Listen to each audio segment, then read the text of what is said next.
Nadia subtly, oh, I can't read. This is the moment where she subtly, I don't even know how to say that word.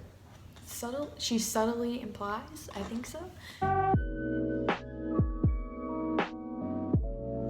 Hey guys, what's up? It's Chloe here, and today I'm going to be doing a book review for you guys.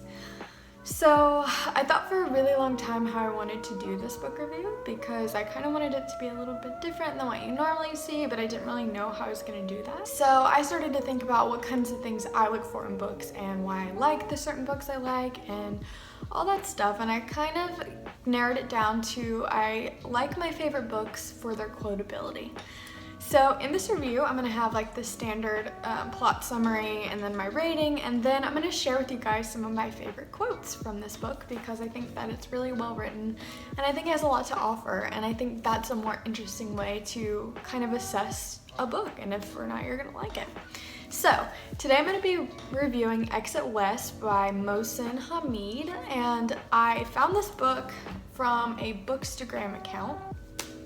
I will put that on the screen. I don't remember her name, but she had it on there and I read the little synopsis that she had and I really enjoyed it, so I picked it up for myself. So we're gonna start off by, what is this book about?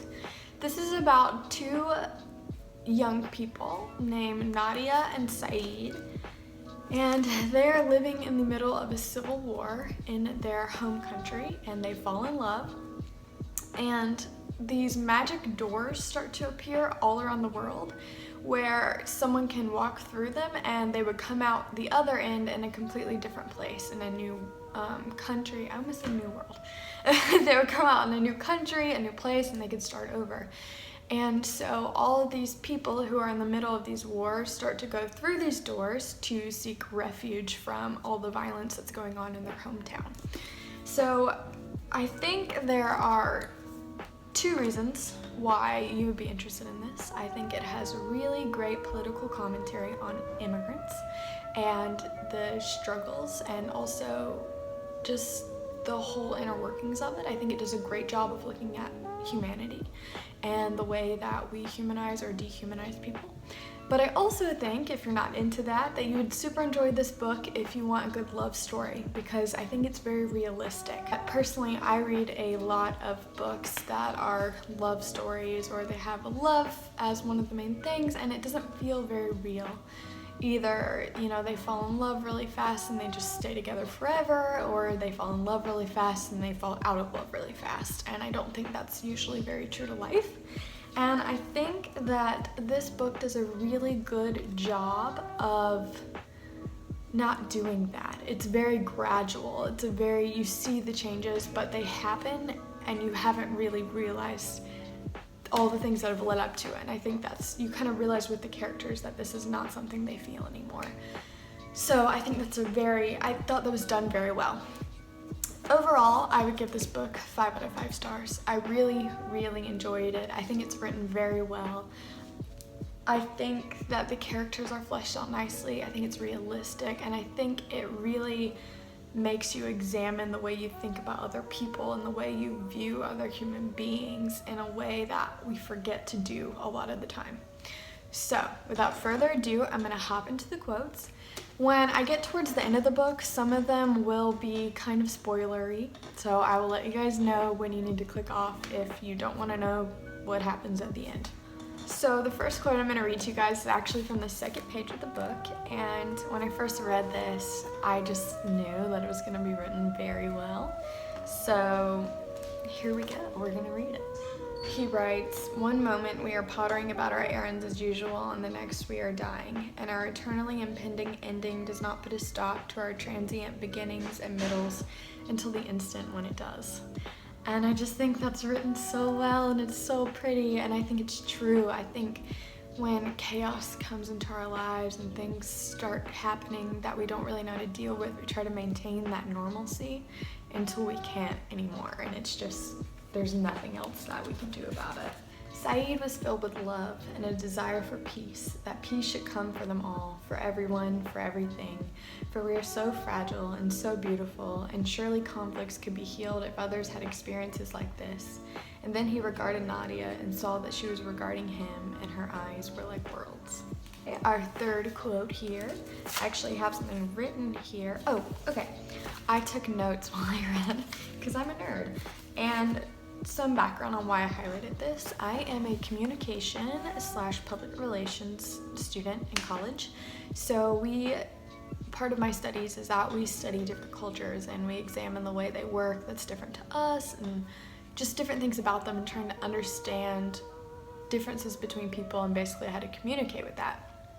And one thing we look at is the fact that no two people are the same, and so no two people practicing the same culture practice it the same. So in essence, that's why stereotypes don't work, because people are different and they do things differently and things like that. And I think this quote really highlighted that, so that's why this is in here.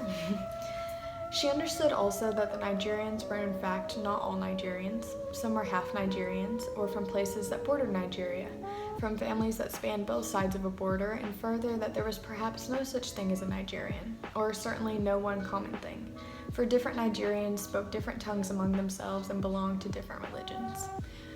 So I think that does a good job of highlighting the fact that everybody's different. There's no, even looking at Americans, if you look at Americans, there's no American that is like the same. Like there's no two people that are a part of the same elements of American culture or that practice the same different things or speak the same languages, and so that's what's really beautiful and interesting, I think, about culture. Oh, this is one of the more political quotes that are in here, and I wanted to include this for people who are really interested in that part of this book.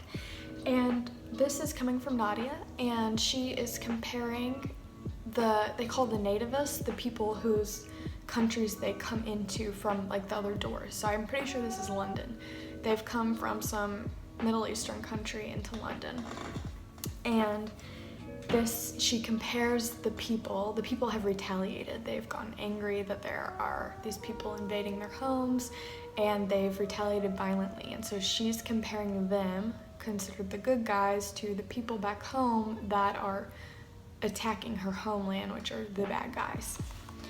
The fury of those nativists advocating wholesale slaughter was what struck Nadia most, and it struck her because it seemed so familiar, so much like the fury of the militants in her own city. I thought that was a very profound quote. I thought it was interesting. It was something I think that gets overlooked a lot in the way that we deal with things. This next quote comes more into the romance side, and what I meant when I said it was realistic and it was very gradual.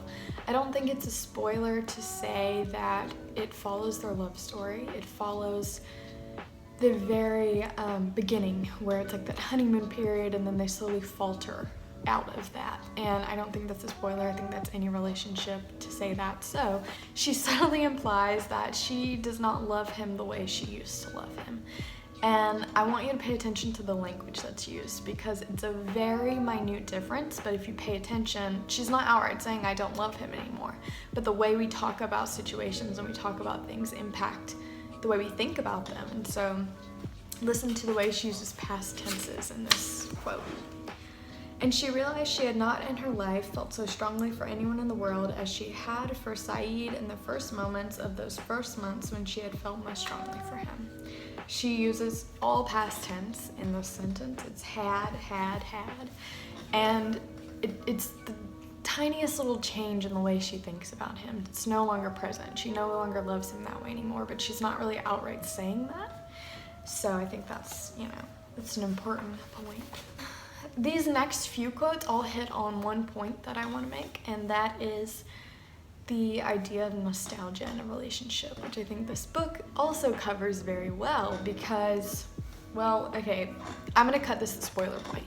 I don't think it's a spoiler, I guess it's one of the main plot points, but it's something that I think you kind of see coming if you're reading it, and so I don't really think this is a spoiler, but if you don't really want to know kind of their end game, then click off the video right here. I'm not reading anything from the last two sections of the book, but this does allude to kind of the end. So I think some of the most beautiful quotes from the book come from the end.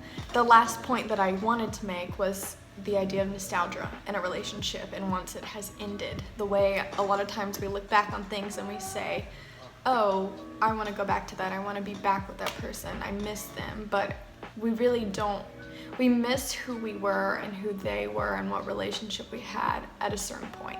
Because obviously relationships end for a reason, and we grow and we change throughout them, and so we're different people at the end of it, and we can never go back and be those other people ever again. So it's not really a real representation of what we want, and I think the author does a really nice job of showing that. But a year had passed since then, and he had changed since then, and perhaps she had changed too, and the distance that had opened between them was such that things once taken for granted could be taken for granted no longer.